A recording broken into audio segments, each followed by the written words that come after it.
soldados, los miembros del ejército peruano. A continuación, las palabras del presidente de la República, Ollanta Humala Tazo. Autoridades políticas y militares, señor canciller de la hermana República Bolivariana de Venezuela,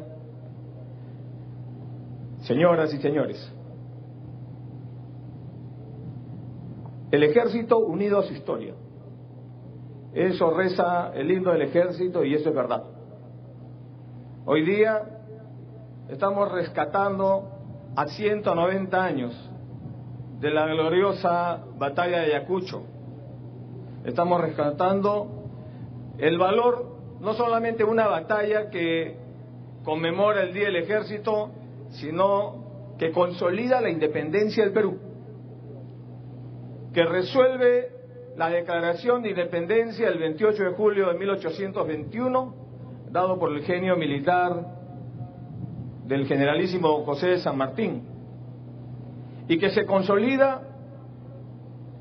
en las pampas de la Quinua, en las faldas del Condorcunca, de las comunidades yarubilcas, y donde confluyen soldados, hermanos de toda América, de toda Sudamérica, pero también del viejo continente, y que todos son conscientes de que en esa batalla no solo se definía la independencia del Perú, sino se definía la independencia de América. Y es por esto que la connotación de Ayacucho trasciende a las fronteras nacionales. En 1821, el generalísimo don José de San Martín declara la independencia del Perú. Pero no estaba claro hacia dónde íbamos, hacia una monarquía constitucional como se planteaba o hacia una república. La clase política de entonces, dividida, confundida y enfrentada, no resolvía el problema. Mientras tanto, el ejército español estaba presente todavía. Y es ahí que se va formando el germen del ejército republicano, heredero de nuestros antepasados incas. Son 3 años de luchas. Es en Guayaquil donde el genio militar de San Martín se estrecha la mano y le da la posta al genio militar y político del generalísimo Simón Bolívar. Y entra renovado esta corriente libertadora a batir al imperio más grande en esos momentos. Y en ese trajinar de 3 años llegamos a las faldas del Condorcunca a dar la batalla final. Y esa batalla resuelve a favor del Perú la causa de la independencia. Mientras tanto, en Lima, la clase política estaba debatiendo si nos íbamos por la monarquía constitucional, buscando alguna realeza europea que quiera regir los destinos de nuestra patria, y por otro lado, la corriente republicana. Es por eso que se abre prácticamente un referéndum en Lima, y todos los peruanos y peruanas que se afirmaban por la república se ponían una escarapela en su traje para distinguirse. Y mientras tanto, nuestro ejército se iba consolidando. El sello libertario de Ayacucho cambia la historia de toda América del Sur, porque define para siempre los destinos del país. Nacen las repúblicas sudamericanas, las repúblicas hermanas. Y mientras se les dice a nuestros soldados, vayan a comunicar a sus pueblos que hemos logrado la libertad, en el Condorcunca, más que un acta de capitulación, se firma un acta de reconciliación, en el cual les permitimos que se queden en el Perú al ejército vencido, pero que los destinos del país los rigen los peruanos y las peruanas. Hoy día el concepto de la libertad no es discutido, ni discutible. Todas nuestras repúblicas hermanas lo exaltan en sus himnos nacionales. Hoy día tenemos que trabajar el otro reto, que es el concepto de la igualdad. Es por esto que el ejército va unido a su historia, porque el ejército en estos 190 años de existencia ha venido asumiendo los costos, reparando los errores, solucionando los problemas, aún derramando su sangre. Esos errores, esas confusiones y esos conflictos de la clase política. Por eso es que el ejército es una institución sólida, permanente, y que tiene un capítulo especial en la Constitución política. La única profesión que tiene un capítulo en la Constitución. Y es por eso también que en el ejército hay una férrea disciplina. Se defiende la democracia, pero no se practica internamente. Lo que practicamos internamente los soldados, porque me considero soldado, es la disciplina, la lealtad a la patria por encima de las ambiciones o expectativas personales o subalternas, la camaradería y la competencia leal. Eso nos hermana como una gran familia. Eso nos permite ir a trabajar a Huepí, como trabajar en Pomata, Chayapalca, trabajar en las zonas de frontera como Nambaye, trabajar en Tacna, en Zarumilla y en tantos lugares recónditos a los cuales uno llega y encuentra un soldado haciendo patria, construyendo una comunidad, ayudando a las autoridades. Hemos trajinado mucho y en los últimos años hemos librado una batalla cruenta contra la insanía terrorista. ¿Cuántos soldados, compañeros de promoción, familiares, extrañamos hoy día, no están presentes y deberían estarlo? Pero entregaron su vida por la vida de todo el país. Qué noble gesto, qué heroicidad. Por eso, cuando uno entra al ejército, entra por vocación y va al combate con esa misma vocación, ese enamoramiento de nuestra patria, esa vocación y esa convicción que nos lleva. Aquí se forman líderes. Nadie nace siendo líder. Los líderes se hacen, cada día se hacen, en base al carácter que le imprime la formación militar, en base al amor y la devoción a nuestra patria, en base a la abnegación en la cual nos lleva a convivir en zonas extremas del país, en zonas recónditas del país, como muchos de ustedes, a los cuales he conocido. También he recorrido el país, en Puquio, cuando estábamos todavía en Jayao, en la comunidad, en Chayapalca, a más de 4.500 metros de altura, en Nambaye, en tantos sitios. He estado presente en todas las zonas de emergencia, al igual que ustedes, defendiendo lo que es defendible, la patria. Qué mejor entrega de nuestra vida. Por eso celebro este día con ustedes. Por eso para mí es un compromiso permanente la atención de ustedes. Aún que hayamos pasado épocas duras, como recordarán, la época ciaga de los 90, época dura en los cuales nos impusieron líderes que no representaban a la institución. Y ahora tenemos que reparar ese daño en los políticos para institucionalizar, consolidar la institucionalidad de nuestro ejército. No permitir jamás que vuelvan a tocar a nuestra Fuerza Armada. Es lo más sagrado y no debemos permitirlo. Por eso es que amo a mi ejército y por eso es que me siento orgulloso de pertenecer a él. Y además creo que retomando ese hilo de la historia, hoy día el ejército tiene un gran derrotero, que es contribuir al desarrollo con inclusión social, a luchar contra el nuevo enemigo, contra el nuevo reto y desafío que tenemos, que es la desigualdad. ¿Y quién mejor que nuestra Fuerza Armada? Con sus batallones de ingenieros, a los cuales les hemos dotado maquinarias nuevas, para que se pongan a trabajar, haciendo puentes, carreteras, conectando las aldeas, los pueblos, Ayanin, Casaguaruna, Huitoto, Boras, con la civilización, con la modernidad.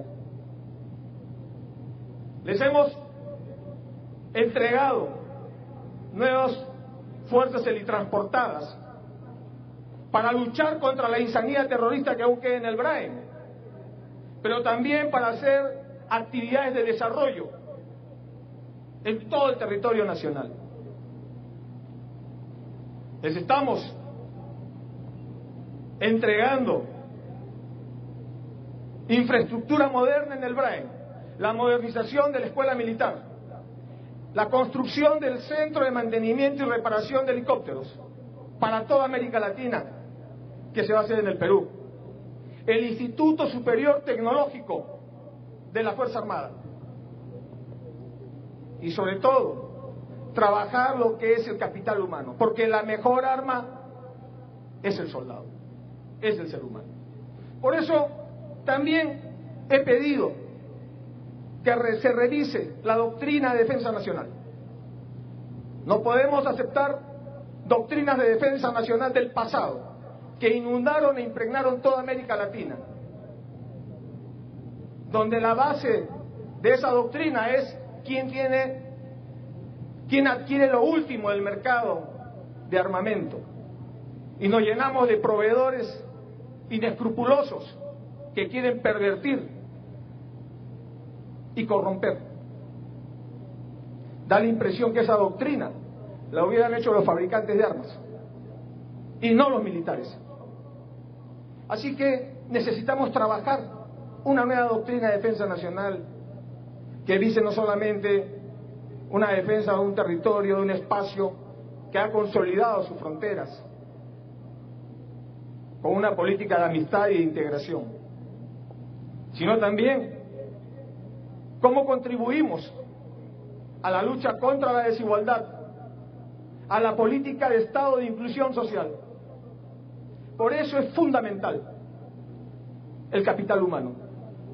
Por eso, para el ejército del Bicentenario hemos dispuesto la obligatoriedad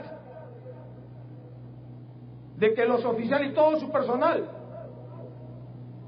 sean bilingües, dominen una lengua extranjera. Para eso estamos creando la especialidad de instructores en idiomas en la Escuela Técnica del Ejército, para que se imparta la enseñanza de idioma en todas las unidades de tropa. Por eso hemos implementado el Sistema Nacional de Becas para el personal licenciado de la Fuerza Armada. Y ahora, a partir de enero, he dispuesto que se incluya antes, es decir, esos muchachos que voluntariamente, por vocación, quieren servir a la patria.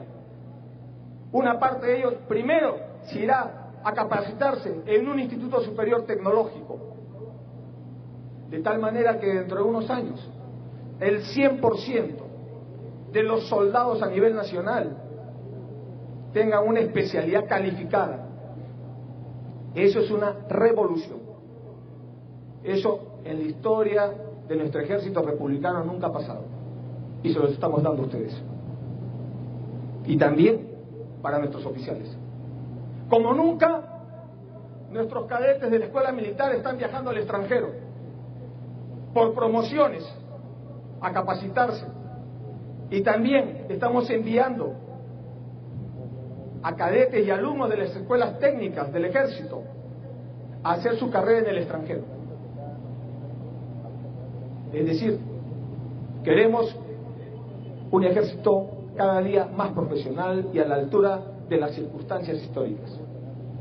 Es por eso que el oficial, el soldado de nuestro ejército debe dominar su técnica, debe ser un experto en su técnica a través de la capacitación, debe tener una cultura universal, debe ser culto, debe leer y además debe tener impregnados siempre los valores, esos valores que nos ayudan a siempre dirigir esa espada contra los enemigos de la patria, el filo de esa espada contra los enemigos de la patria. La disciplina es la fiel observancia a la Constitución, las leyes, los reglamentos y las órdenes superiores. Eso no se puede invertir, es el orden jerárquico. Es por esto que resalto que el levantamiento del 29 de octubre del año 2000 se hizo en defensa del orden constitucional de la República que había sido vulnerado, como una respuesta del ejército peruano ante cualquier intento de romper el orden democrático de la República. Esa es la disciplina. Asimismo, quiero señalar el futuro, lo que yo quiero del ejército, lo que quiere este gobierno y el Estado de ustedes. Queremos que sigan distribuidos en todo el territorio nacional, que ayuden a la Policía Nacional del Perú en el control del orden interno cuando ellos lo necesiten, que pacifiquen el Brain. Ya hemos pacificado el Alto Guayaga y hoy día lo hemos puesto en valor. Una región que está produciendo productos para la exportación, que genera un mercado y que contribuye al Producto Bruto Interno Nacional. En el Brain estamos llegando con infraestructura, con programas sociales, estamos llegando de manera multisectorial, con fondos de inversión, y el ejército está presente allí. Ahora necesitamos que lo pacifiquen, para que pueda también el Brain integrarse a la producción nacional. Necesitamos ordenar el país, y ese es un trabajo en el cual el ejército es una herramienta fundamental. El ejército del Bicentenario será un ejército con la solidez moral de sus oficiales, de sus técnicos, suboficiales y de su personal de tropa.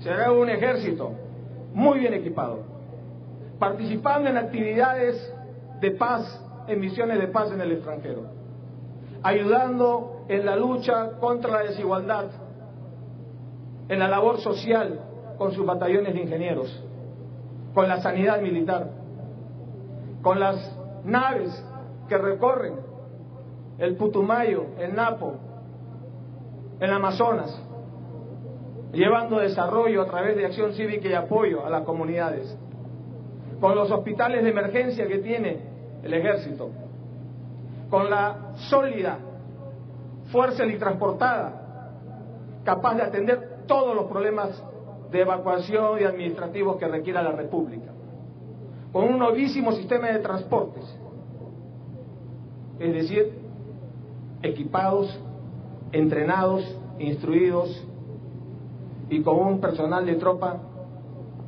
que tenga esa oportunidad de poder haber sido capacitados gracias al ejército, y con el carácter militar, la disciplina que le imprime nuestro ejército, saldrán a la vida civil como triunfadores, como emprendedores. Ese es el ejército del siglo XXI, el ejército del Bicentenario, un ejército profesional, integrado al resto de fuerzas armadas del planeta, un ejército que hoy que estamos debatiendo en Lima, en la COP20, el cambio climático, contribuirá al apoyo para la lucha contra las actividades ilegales que dañan el medio ambiente, como la tala ilegal de madera, como la minería ilegal, entre otras. El ejército del siglo XXI es el ejército que habrá conquistado la libertad para el Perú y que consolidará en achicar la brecha de la desigualdad. Ese ejército glorioso, ese ejército en el cual se integran Miller, Lamar, Córdoba, Gamarra, Lara, entre tantos otros padres de Latinoamérica, Simón Bolívar, San Martín y tantos héroes que hemos ido acumulando. A todos ellos, a los presentes aquí, en todas las guarniciones del país que nos están viendo y escuchando, y aquellos compatriotas hermanos más antiguos que ya no están aquí y están en la cripta de los héroes, a todos ellos, nuestro saludo reverente a nuestra gloriosa bandera de nuestro ejército peruano, a nuestra bandera nacional, a nuestros bravos soldados. A todos ellos les rindo este homenaje a los 190 años de haber avanzado y trajinado en lo que es la construcción de un país, de una nación, de haber, vuelvo a repetir, solucionado, corregido y puesto el pecho muchas veces por los errores de la clase política.